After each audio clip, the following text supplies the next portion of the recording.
Terence Crawford fought, top ranked fought, that the fights couldn't get made, you know. So I just wanted to point that out. Terence, when he mentioned about how he kind of knew the fight was happening, he was very excited when he saw the tweet from the WBO mandating this fight. Can you describe or characterize your emotions when you? I know how much you wanted this kind of fight, but when you realized it was real and that you had to fight him or they're going to take your title away.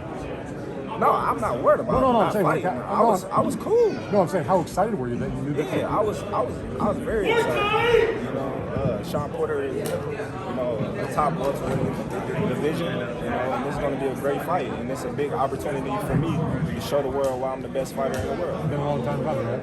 Sure. When you first came up, you know, you had a couple of fights, you won the title. How frustrated did you get as you had one defense, two defense, three defense, and you just couldn't get traction against the biggest names? How did you get low at any point about that? Never. Because I don't look at these fighters like everybody else do. You know, these is great fighters, you know what I mean, in their own right. They just, you know, went up against the better fighter at that point in time. You know, Mean Machine, a two-time Olympian. You know, Benavidez was considered the next best thing smoking, you know, since he was young. You know, Amir Khan, you know what I mean, numerous world champions, silver medalists. I can go on and on. Jeff Horn beating Pacquiao, but y'all gonna take the credit away from him because how I dismantled him. And if it was a close fight, then everybody would have said, oh, well, Terence Crawford beat a great fighter that night. I think part of it was that they may have been talented guys, like you said, but one maybe as well known as like because of the fact that you fought Garcia or Thurman or Spence. Is that a fair assessment? That's for sure. That's for sure. Terence, when it's all said and done for you, what do you want your legacy to be remembered as, right? World champion at 35, undisputed at 40, champion at 47. You know, you're still young. When it's all said and done, what do you want to be remembered as?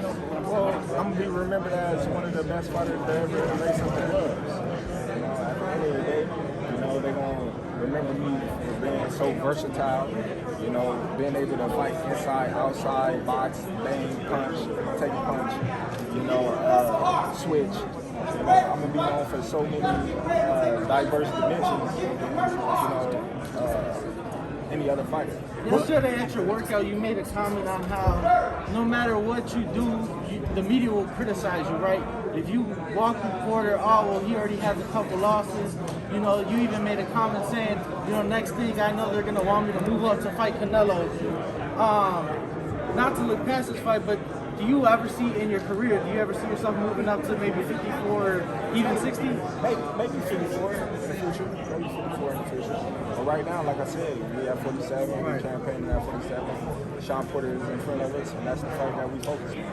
What's his best attribute? Shawn Porter has never been stopped. Do you anticipate that you will be the first man to stop him? See, me personally, I don't go in fights looking for the knockout. I go in fights to dominate and make sure I get the victory no matter what. If the knockout's there, I'm most definitely going to take it, you know, and secure that knockout. But if it's not, then so be it, as long as I secure the victory. Hey, Bud. I talked to Manny Pacquiao. He said he confirmed that you guys had a fight scheduled twice and it fell through. How disappointed was you that you never got that fight? I was real disappointed, you know, for not getting that fight. You know, we was 2 days for securing that fight. A lot of things, a lot of people that, you know, said they was doing things on Manny Pacquiao's side, lied to us. You know, it's a whole bunch of, you know, things and the reason why that fight didn't happen. But like I always say, everything happened for a reason, and the fight didn't happen. And we here now. Shawn Porter is the fighter that I'm fighting, and that's the fight that we more focused on than any other fight to date. By you guys knowing each other so well, does it make it harder to prepare for this opponent by you guys knowing each other so well? You said what? I said by you guys knowing each other so well, each other's style so well, does it make it harder to prepare than anybody else? No, somewhat, because I know how talented Shawn Porter is. You know, a lot of people, they don't see what I see in Shawn Porter. You know, I mean, the skill set, the mindset, you know, the hunger, you know, the speed, the movement, you know, the roughness. You know, I see a lot in Shawn Porter like he's seeing me because, like I said, we've been knowing each other for so long. You know, We know what each other like. We know what each other don't like. You know, so yeah, it's gonna be tough, but at the same time, we're gonna be prepared for whatever. Did you spar with him that time? Never. I was at 132. He was at 65. Okay, but never even like get into mess around. What is his one best? What's his best action? Well, what he brings best is, you know what I mean, his enthusiasm. You know, Shawn Porter is good at, you know what I mean, adapting to the fighter that he's fighting. You know, if Shawn Porter got to move, he'll move. If he got to pressure you and get in your chest and rough you up, he'll do that. You know, he get wild at sometimes, but at the same time, you know, he's successful in doing the things that he do when he getting rough and wild. So we just go and be prepared for whatever Shawn Porter is. Hey, Bud, You take this as a career-defining fight. Everybody's trying to make this out to be your biggest fight, but it seems like you and your team are taking it like this is another fight. Do you just feel like that? I look at all the fights as a career-defining fight. You know, this is considered, you know, one of the top welterweights in the division, and this is the time for everybody to see what Terence Crawford really is about. Everybody want to know, you know, how Terence Crawford is going to fare against the other top welterweights in the division. So everybody got their eyes on Terence Crawford right now. They want to see how well I adapt, how well, you know, can I finish Shawn Porter like Errol Spence couldn't? Is I'm going to fight tooth and nails with Shawn Porter like Errol Spence?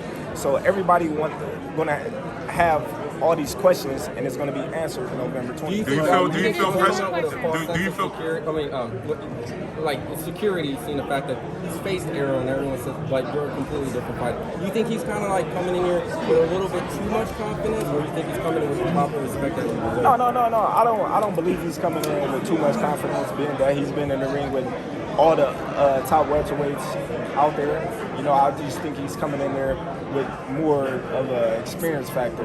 You know, he knows what he's going up against, and he knows that it's a tough task.